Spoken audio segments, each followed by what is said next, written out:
but it is a very, very important piece of America's history, and it will shape America's future in ways that will make us a more honorable, more successful, and more ethical country. What this committee learned, I would like to review today with a little more detail than Dr. Faden said, because I think it must be engraved on our national memory. Thousands of government-sponsored experiments did take place at hospitals, universities, and military bases around our nation. The goal was to understand the effects of radiation exposure on the human body.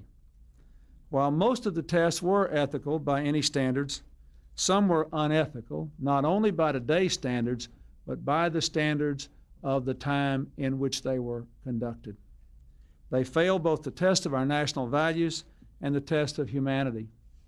In one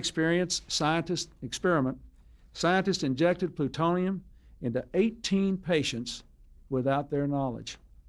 In another, doctors exposed indigent cancer patients to excessive doses of radiation, a treatment from which it is virtually impossible that they could ever benefit. The report also demonstrates that these and other experiments were carried out on precisely those citizens who count most on the government for its help, the destitute and the gravely ill. But the dispossessed were not alone. Members of the military, precisely those on whom we and our government count most, they were also test subjects. Informed consent means your doctor tells you the risk of the treatment you are about to undergo. In too many cases, informed consent was withheld. Americans were kept in the dark about the effects of what was being done to them. The deception extended beyond the test subjects themselves to encompass their families and the American people as a whole.